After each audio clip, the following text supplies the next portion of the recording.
built-up area. And we used to have some men, they volunteered for the job, and they were local men, and they were called air raid precaution managers. And they used to walk round the roads in an evening, and if anybody had a light showing through their bedroom or bathroom or kitchen windows, they'd go and they'd knock on the door and they'd say, "Your curtains aren't as they should be." So, meanwhile, we couldn't go to school. 3rd of September, I didn't get to school till November because we had no air raid shelters at school for all the children. So they dug up school playgrounds or school playing fields or the tennis courts. Things disappeared so that they could build long trenches. Now a trench would be, say, from that wall nearly to the back wall there, not quite as long as that, and it should just be a tunnel with a row of wooden seats down one side and a row of wooden seats down the other side. And at the bottom end of it, in case you were there for a long time, we'd have a curtain across, they'd have a toilet. Now, it wasn't a nice toilet like you'd have in your home or anything like that. It was just a bucket with a board across with a hole for you to sit in. There was no plug, no toilet flushes, there was no facilities to wash your hands or anything. And we used to practice going down in this very quiet phony war period of about 6 months. We used to practice going down into the air raid shelters because some children got very frightened and upset, and we didn't want people rushing around, people crying, somebody screaming. We had to do it nice and calmly and just walk in neat rows down into the shelter. You walked to the back and you sat down as you could, as your turn came. And it was a strange time. Another thing we had to get used to was gas masks. Have you ever seen pictures of gas masks? You have? Yes. Well, they were in little cardboard boxes, about that size for that size. And they sat in the box. And you had a cord like my handbag, the box on the end with the gas mask. Now, everybody had one. Mums, dads, grandmas, grandpas, little brothers, everybody had one. And when you went out of your house, whether it was shopping just round the corner for a bottle of milk, whatever it was, you took your gas mask with you. Took it to school, and we practiced putting them on at school, and we even had a lesson sitting there with our gas masks on. And that was neither comfortable, funny. Oh, that's just my walking stick. Nothing to worry about. No, you put your chin in first, and then you scoop the thing over at the back of your head, and sort of made sure the nozzle was comfortable and everything. And then you had a lesson with the gas mask on, just so that you knew what to do about it. But it was, I went to what in England we call a grammar school, and children came from all different areas to the school, and sometimes some of them it took them quite a while to get home. And it was, we had school from 9 in the morning. We had to be at school at 9:15, and we finished at 3:30, 3:45 in the afternoon. So when we went back, after the air raid shelters had been built, we started school very much earlier in the morning, and we left school at 1:30. We had no break, no lunch hour. We just worked straight through from 8 in the morning to 1:30, and then home. Why that was important was because when this quiet spell had finished, the Germans started bombing. And funnily enough, they came across at about 4:30 every day. And you went home from school, you had your homework to do, you had a meal to eat, and by 4:30 you had to be down in your air raid shelter, and you stayed there till the following morning. You could, if you went outside your air raid shelter, which we did on occasion, just to have a look, you could see the German bombers coming, and there were dozens of them. They were heading for London and to bomb London and some of the other big cities in England that had munition factories and all sorts of things, like Coventry. Birmingham was another big place that was hit. Manchester. These are all big cities in England which you may not have heard of. The chief place they did for the bombing was the East End of London. And why did they choose the East End of London? Because that is where the ships came up the Thames, and there were all the docks for the shipping, and we'd been a big shipping nation. Our boats had got all over the world, and they brought in foodstuffs and other goods into London. And there were dockyard workers. It was very, not a very nice area to live, actually. It was very closely knit, the houses, very, very small gardens, not very wealthy. But it's where all the business, all the ships came in and out. And that was very important to protect that, because that's where the Germans came in. Mainly, most of the bombing in London was done round the East End of London. That's where more people were killed than anywhere else, and some were killed. But it was important to protect the docks. We had guns, anti-aircraft guns. They were very, very noisy, and we didn't know at first that there were going to be any guns. And I lived near Croydon Airport, and they put guns on the airport.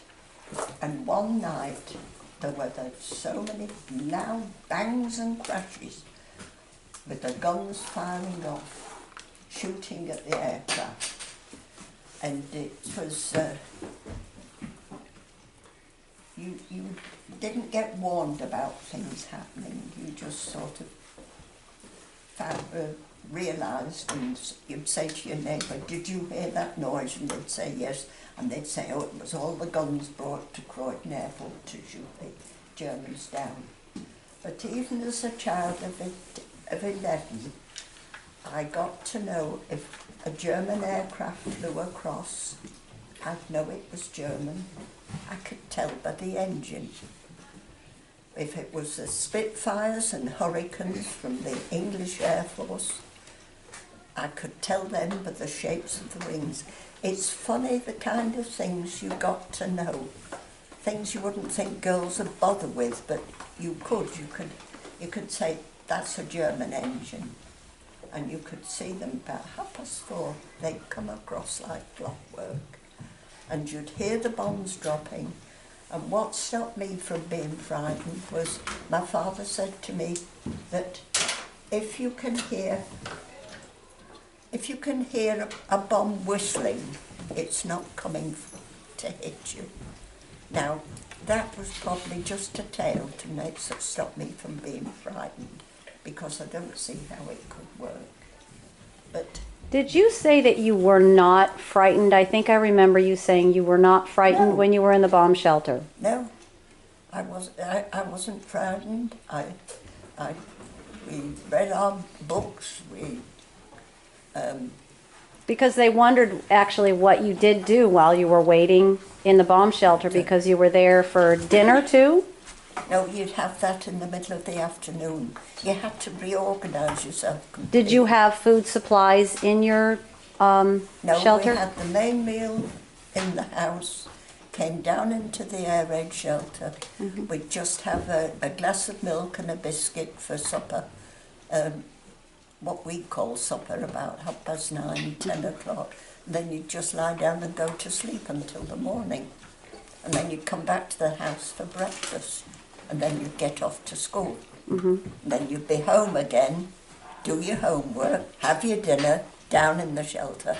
And that went on for weeks and weeks and weeks. Now, is that during the Blitz? Is That's what's called during the Blitz, yes. Uh-huh. Yes. It's a lot of people in the built-up parts of London where they didn't have gardens for air raid shelters, and of course the schools were for the pupils at the school. We had, you've heard of the London Underground, those of you who've perhaps been to London. I think I The showed that underground picture this stations. morning that I showed on the morning work was actually I had a picture on my on the Yes. smart board this Well, morning. the platforms on the underground, but people went down to the same place every night for months on end. And they just took a blanket and a pillow, and hundreds, I should say thousands, all the platforms on the underground stations were, somebody was sleeping on. And that's for people who did not have a bomb shelter at their house. Yes, yes. Had you got your hand for something to ask? Yes. What was it? What was it like,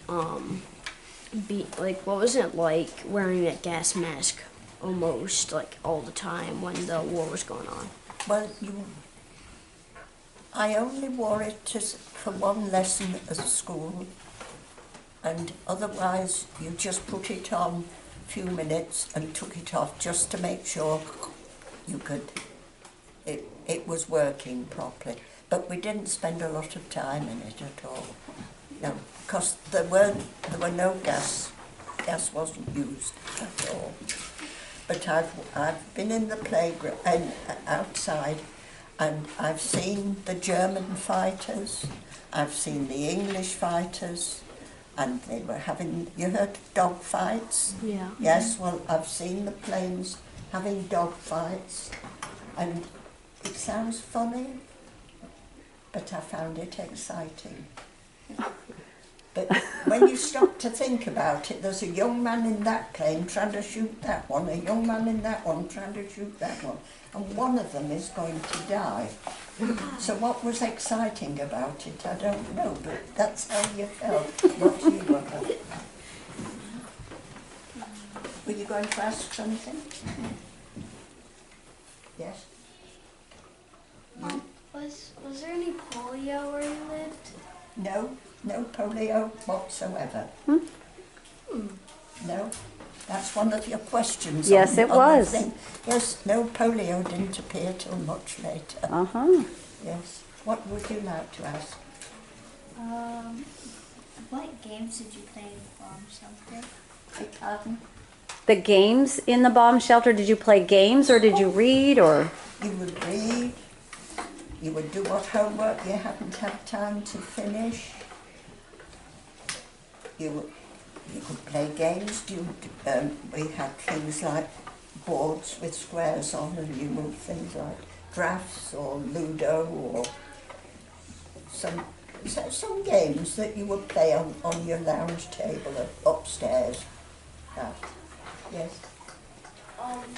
Did you know any Jewish people?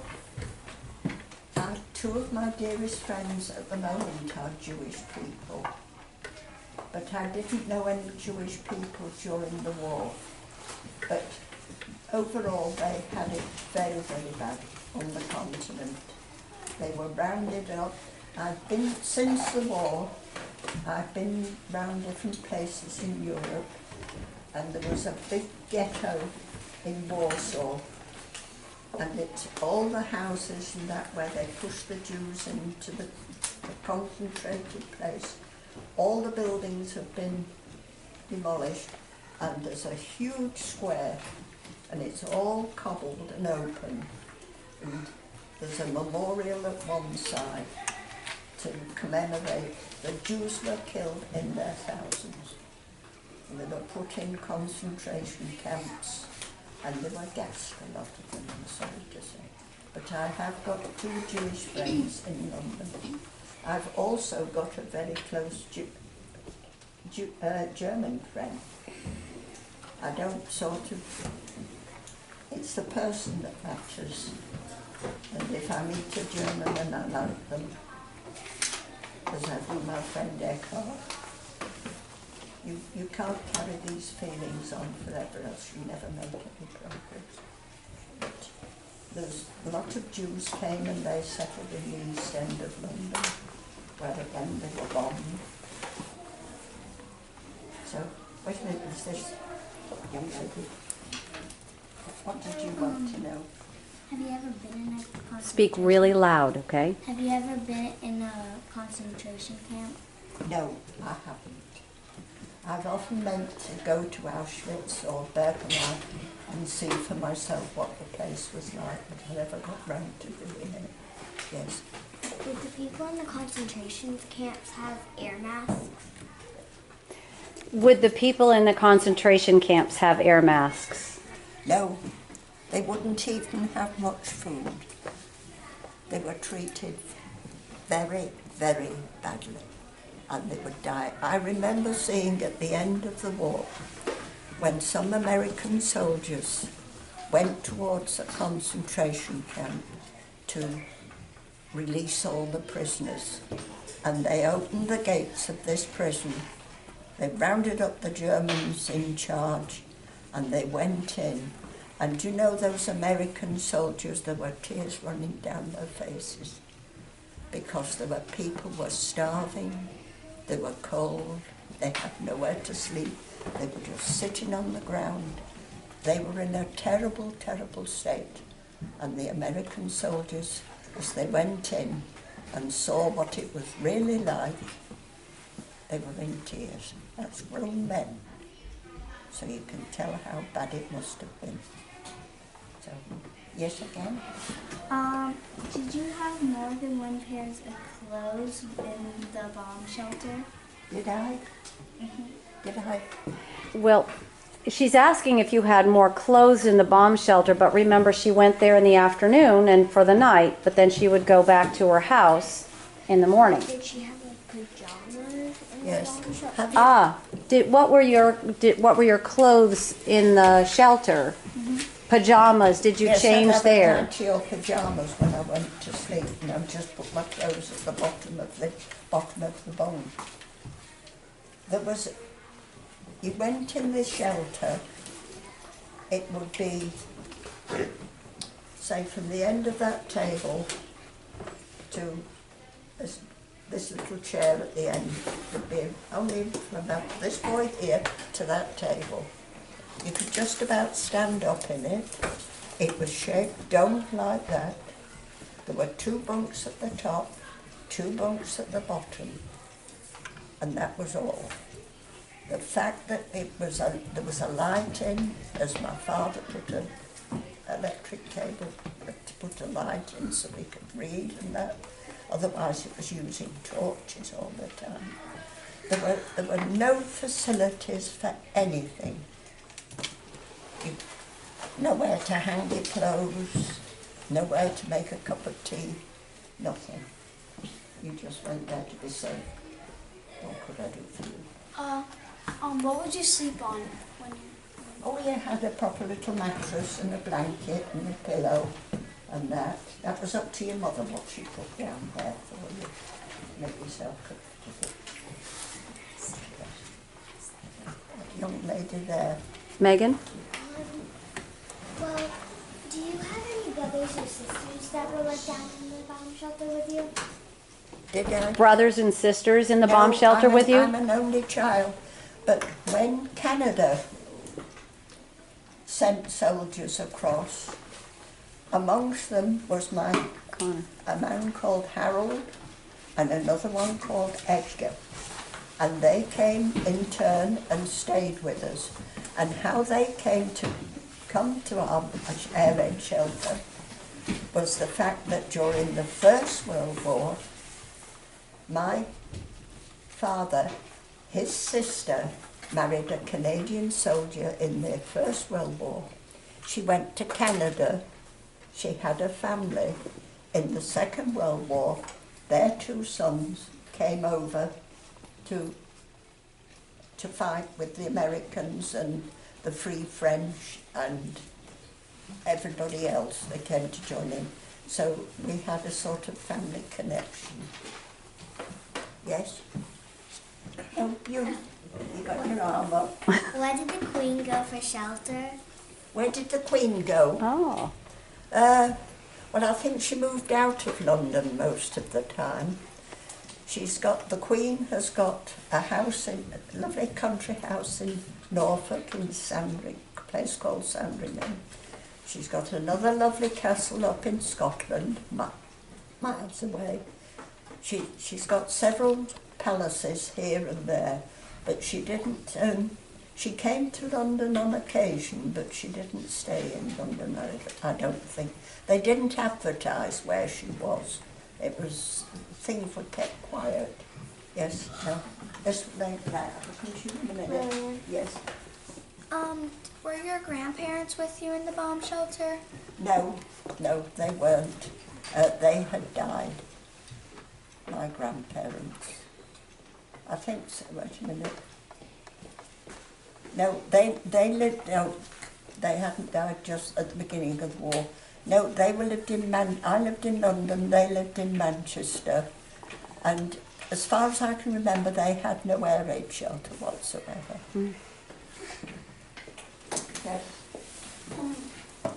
The young lady in the blue pair, blue top.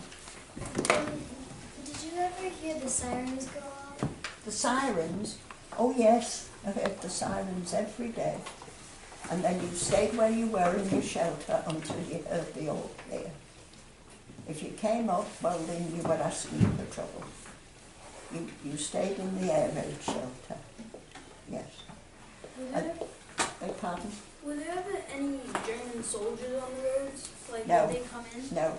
Just Never planes? saw any German soldiers. As the war got going, D-Day was getting near, they were planning this landing in Europe. Everywhere you looked were men in uniform. There'd be French, not German, not the Norwegian, every country that was involved. People had managed to escape, and we had all sorts of uniforms. Nearly every man you saw was wearing a uniform of some sort or other. It was a very, very military atmosphere. But there's a lot of other things that would affect you closely. Is that everybody had a ration book. And that Rations, that was yes. to make sure that everybody got their share. Some meat, some milk, some cheese, some baked eggs. You had this book and it had your name on it, and you went to the butcher's shop and you'd say what you wanted. 2 lamb steaks or half a pound of sausages, and he would cut a little corner off one of your tickets. And if you tried to go and buy something again the next day, he'd say, "I'm sorry, madam, but you've already had your ration." And everything, all the basic things were rationed. So sugar was something, you could buy sugar to put in your tea and coffee, but you could buy jam, but jam had sugar in. So you either bought sugar or you bought jam. And it gave you a very plain, very good diet. You didn't find any obese people because they say it was a very healthy diet, Yes. actually, and it was controlled. You could, and also not only food, but you had coupons for clothing. And clothing was couponed until 1954. And you'd need coupons for a pair of tights. You'd need coupons for a skirt or a jumper or whatever else, some nice new underwear. But if you needed coupons to get everything. So what you had, you took care of. And you repaired things when if there was a tear, you'd stitch it and make it as nice as you could. You couldn't just throw it out and say, oh, I'll get another skirt, because you needed the coupons. And I remember when, towards the end of the war, I and my friends, we got to the 19 and 20s ages at the end of the war, where we still had coupons till 1954. That's years after the war finished. And some of my friends got married. So instead of buying them cups and saucers and all the rest of things you buy for wedding presents, we gave them coupons. And then they could go and get what they needed, because they knew better what they needed than we did. So that's, you just couldn't. I got into the habit of being very careful with things. And when I got married in 1954, 1955 I had one baby girl. 1959 I had another baby girl. And I used to, if the dresses were nice when they'd grown out of them, I used to take care of them, and the next child along would wear the same dresses. And my daughter used to say, I'm fed up with wearing my big sister's things. But I'd had years of being careful. From 1939 to 1954, we'd had to be careful with clothing coupons. So you grow up being careful. And to some extent, I must admit, I'm still the same now. Henry, yes? Was there Jewish people in bomb shelters? What's that? She's asking if there would be bomb shelters for the Jewish people, but We didn't, if you were out in the park, there were shelters in a park, and if you were in the park going for a walk, and the air raid siren went, you'd go to the shelter, and provided there was room, you got in. Nobody asked whether you were Jewish or what or anything. We didn't do that. No. Yes. What's D-Day? what is D-Day? D-Day is when we organised ourselves for one of the biggest landings on a coast that's ever been organised. We had ships, we had submarines, we had the Free French, because a lot of them had escaped, Free French. We had Americans, we had Canadians, we had every nationality. And we fooled the Germans into thinking we were going to land along the northern coast of France, more to the north. And we didn't. We landed further south. Have you heard of Omaha Beach? Now, that is there were one or two beaches where the Americans landed. Omaha is famous as being one of the best where the American soldiers landed. And I'm afraid a lot of them were killed. It was one of the big disasters of the day. But they landed all along the coast. France is sort of square-shaped, roughly speaking, and there was some at the top of that corner, and round the Cherbourg Peninsula there were some down there were landed, and they gradually they spread north into Holland and Belgium, And everywhere the people came out and greeted them, and they were so pleased to see them. And there was a lot of hard fighting, but we drove the Germans back and we gradually freed all the countries. It was exciting. I used to cut out the maps out of the newspaper, and I had them on the bedroom wall, and I knew where the different troops were, and I got them the fighting on the Russian front as well. And if they said, oh, we went bombing Germany last night, we went to Essen, I knew straight away why they'd gone to Essen. It was a big U-boat centre. And why did we destroy the U-boats? Because all the ships that came across the Atlantic from America were bringing us food stuff and all the basic necessities. The American soldiers were coming on the ships, and the food was coming on the ships. And the U-boats used to... I went to... what's the nice place on the coast, just south of here? The Outer Banks? Further South of here? Begins with an S, and it won't come to my mind. Is it Santander, is that on the coast? No. I don't know. It's Is it near in North Carolina? Is it in North Carolina? Oh, I couldn't tell you then.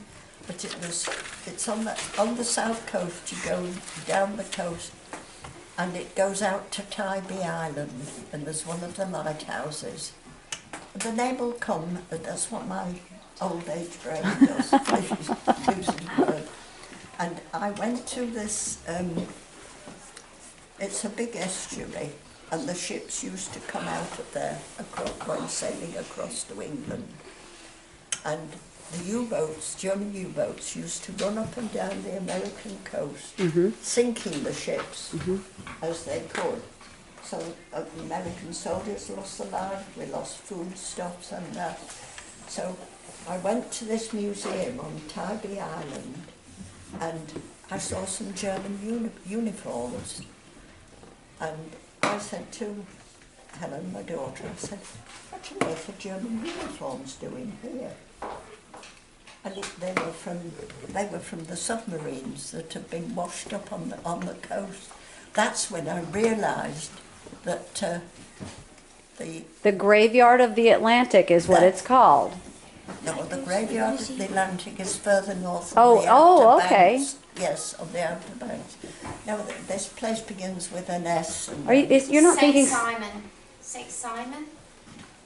No, it's, I think I know it. it's a great big estuary. Begins with S and Timrit, it'll come when I think. Yes?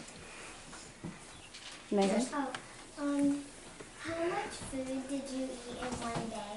Like how much food would you eat? So where are you short on food? I don't remember being hungry once. No, we had enough. It had been organised to make sure. In the First World War, they didn't have rationing. If you had money, you could buy food. If you didn't have much money, you couldn't manage. But in the Second World War, they had things priced fairly. They had these ration books, so everybody could have something to eat. Yes.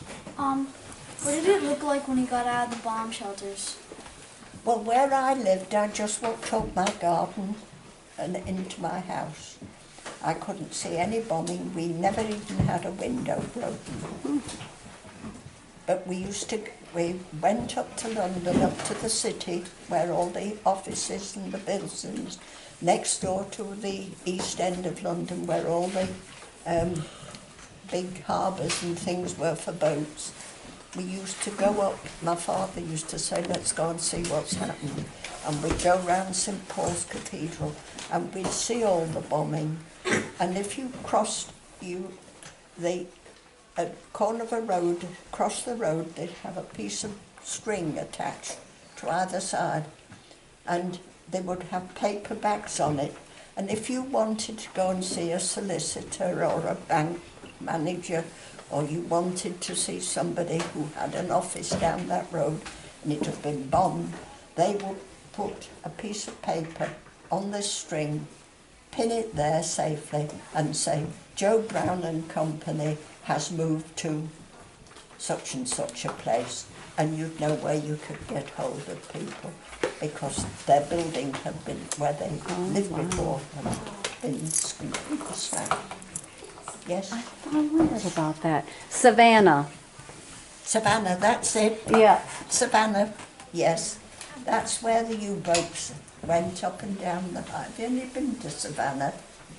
Yes. Well, you know it's a great big river and there's huge ships going up and down. Well, that's where we went there because, and it's because of the U-boats in the Atlantic firing at these ships. That's why they didn't have much fruit. They didn't ration fruit. Apples you could get from Kent, which is in southern England, but fruit and bananas, things from Jamaica and the Caribbean, well, they didn't send so much over, so you could go for a whole week and never see an item of fruit. You couldn't kill people just for the sake of having an orange for your dinner. Yes. Was your dad in the war? My father was in the trenches in the First World War. He was one of these ARP wardens in the Second War because he was too old to be called up. And he used to walk round and tell people that their blackout curtains didn't matter whether you liked a black curtain or not, you had to have one or special blackout material that the light couldn't penetrate, so that the Germans couldn't see anything but just black, so they wouldn't know. Yes. Did kids have the ration books? Yes, we had one for my father, one for my mother, and one for me. Everybody, your mum and dad, and you, or any brothers and sisters, you would all have a ration book each. So, now then, is there anything else? What were you asking? So you would do each one individually? Your mother would get something, your father would get something, you would get something?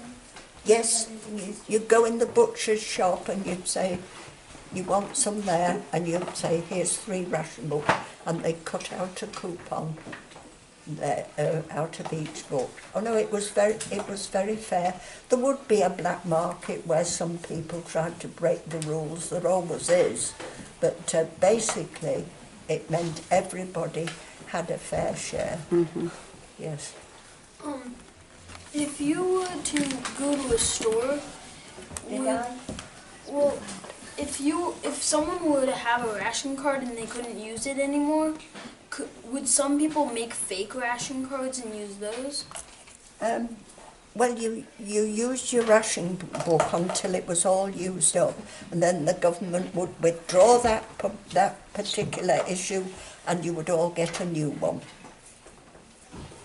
So I suppose if you really wanted to be unsociable and fiddle things to get things for yourself, bother everybody else, I dare say you could do it if you were really intent.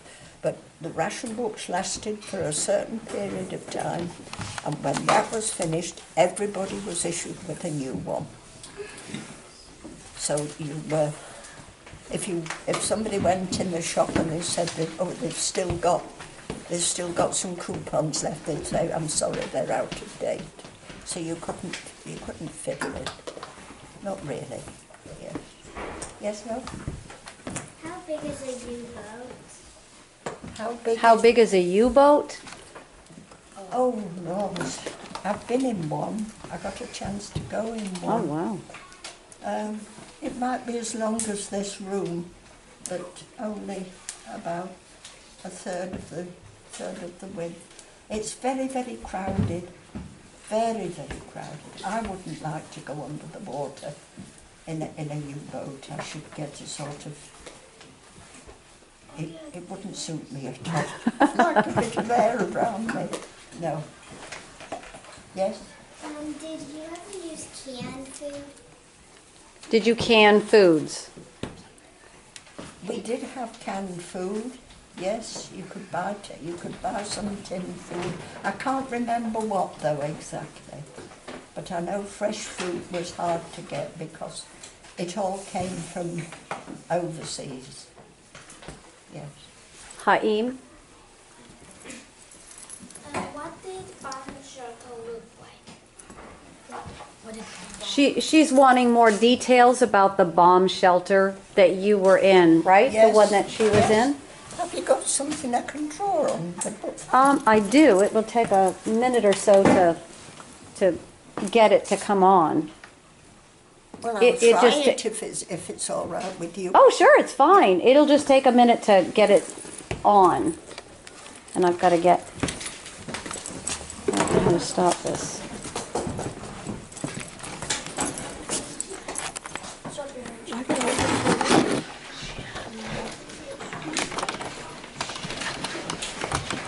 No, the funny thing about it, when you think back on it, I went to school early in the morning and it never ever entered my head that my home would not be there at the end of the day. You'd think you'd live sort of on edge, a bit nervous, you know, what's going on and I don't know. Oh, is my mum all right and stuff? It never entered my head. That was And my I question. don't think none of my friends seemed worried either. It's strange, you just sort of took it for granted that, oh well, the Germans don't come till 4:30. So, you know, it's... So they never surprised you with a different time during the Blitz? It was No. always at what, 4:30? It was 4:30, the sirens went and you were down in the shelter. They have heard the siren. They don't like that siren sound. No. I want to do Oh, it. no. I feel like I No. want to do a migraine. Can we do it again? No, not right now. Well, it goes up and down, up and down, up and down, and then it